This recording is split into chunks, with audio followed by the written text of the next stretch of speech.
Rahul Jadhav AW Amravati से। सबसे पहले मैं आप सबका वेलकम करता हूं हमारे इस यूट्यूब चैनल पे। आज हम सबसे बेसिक पॉइंट केमिस्ट्री का जो है एटम, वहां से स्टार्ट करने वाले हैं, जो पूरे केमिस्ट्री का बेस है एटम और उसका स्ट्रक्चर। सो हमारा चैप्टर है एटॉमिक स्ट्रक्चर। सो आज हम देखेंगे कि एटम क्या होता है, एटम का स्ट्रक्चर कैसा होता है, उसमें कौन से पार्टिकल होते हैं। सो फ्रेंड्स, सबसे पहले हम देखेंगे what is mean by atom. So देखिए, एटम का मैं आपको डेफिनेशन बता देता हूँ सबसे पहले। Atom is the smallest particle of an element which can not be divided into two parts and which is responsible for the chemical reaction और केमिकल कन्वर्शन। सो देखिए, इसको हम जूम करके देखेंगे कैसा एटम का डेफिनेशन होता है। सो एटम मतलब किसी भी एलिमेंट का सबसे स्मॉल पार्टिकल, सबसे स्मॉल से हम कहेंगे सबसे स्मॉलेस्ट पार्टिकल, जिसे हम दो पार्ट्स में डिवाइड नहीं कर सकते हैं। सो देखिए, atom is the smallest particle of an element which can not be divided into two parts. So देखिए, सबसे छोटा पोर्शन या सबसे छोटा पार्ट किसी भी एलिमेंट का जिसमें को हम दो पार्ट्स में डिवाइड नहीं कर सकते हैं, उसको हम कहते हैं एटम। और एटम ही रिस्पॉन्सिबल होता है केमिकल रिएक्शन के लिए या फिर केमिकल कन्वर्शन के लिए। यदि एटम नहीं होगा तो रिएक्शन भी नहीं हो सकता है। सो जो भी केमिकल रिएक्शन होती है उसके लिए जो सबसे इंपॉर्टेंट रोल होता है वो एटम का ही होता है। सो देखिए, सबसे पहले हम देखेंगे कि एटम का स्ट्रक्चर किस तरह से होता है, एटम में कौन कौन से पार्ट्स होते हैं। सो फ्रेंड्स, एटम जो बना होता है वो दो पार्ट से बना होता है। सो पहला पार्ट यहाँ पे आएगा सेंट्रल पार्ट, या इसको हम कहेंगे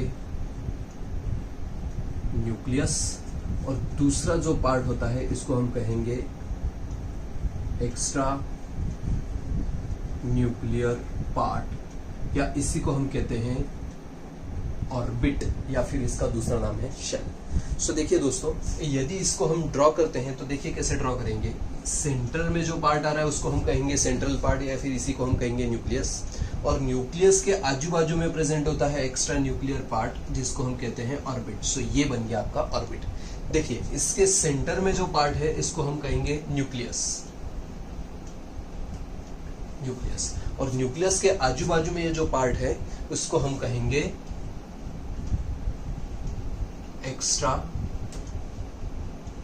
न्यूक्लियर पार्ट, या फिर इसी को हम कहेंगे ऑर्बिट। सो फ्रेंड्स, सेंटर वाला एक सॉलिड पार्टिकल, एक डेंस पार्टिकल होता है जिसको हम कहते हैं न्यूक्लियस, और इसके आजू बाजू में जो पार्टिकल होता है उसको हम कहेंगे एक्स्ट्रा न्यूक्लियर पार्ट। सो ये डायग्राम हो गया है किसी भी एटम का। अब इम्पोर्टेंट पॉइंट ये है कि एटम के अंदर बहुत ही इंपॉर्टेंट पार्टिकल्स प्रेजेंट होते हैं जिन्हें हम कहते हैं फंडामेंटल पार्टिकल्स। सो फ्रेंड्स, इन तीनों फंडामेंटल पार्टिकल्स का जो कि एटम के अंदर प्रेजेंट होते हैं, उन्हें हमें एक टेबुलर फॉर्म में स्टडी करना है, उनके कैरेक्टरिस्टिक्स देखने हैं, जो हम अभी यहाँ पे देखने वाले हैं।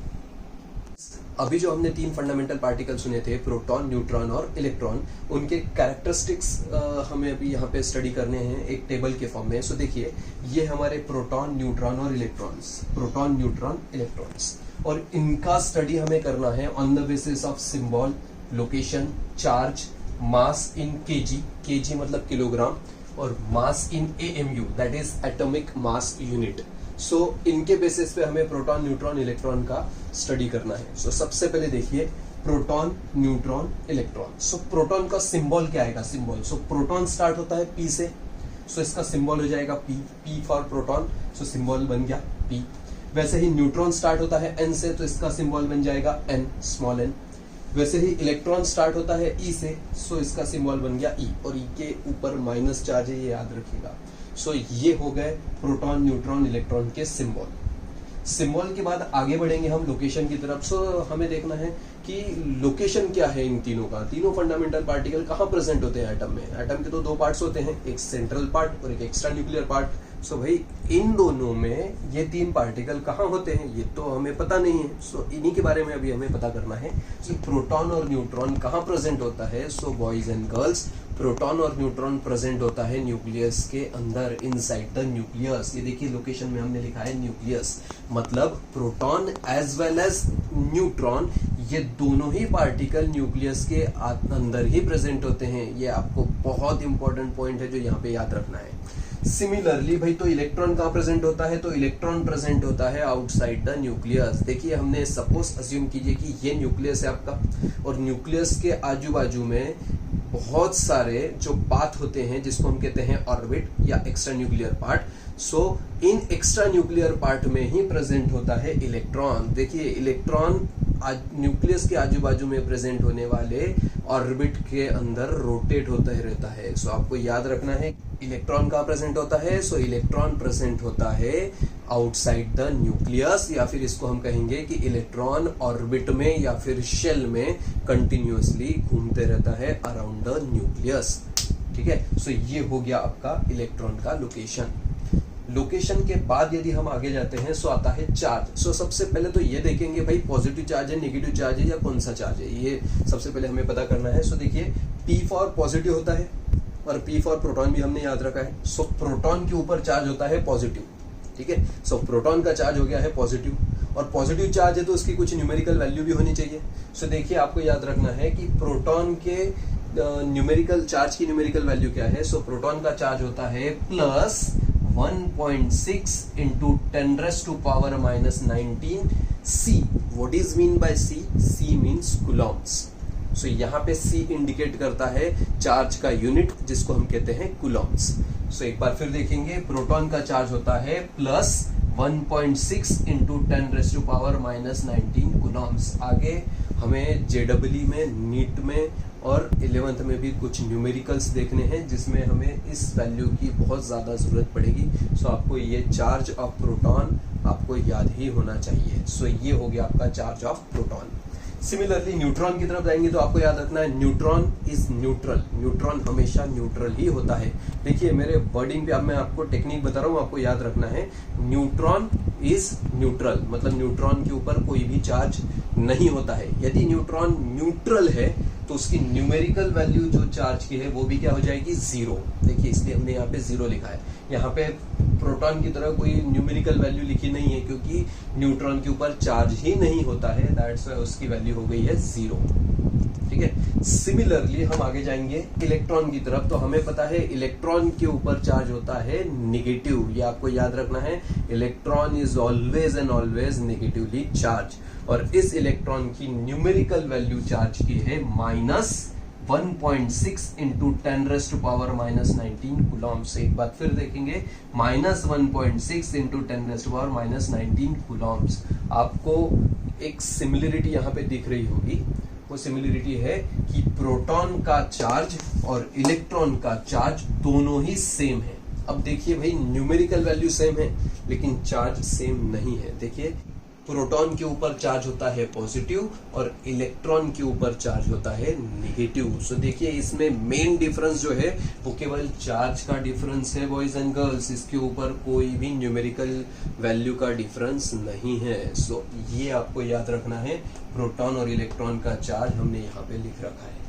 सो ये हो गए चार्ज के बेसिस पे प्रोटॉन, इलेक्ट्रॉन और न्यूट्रॉन्स।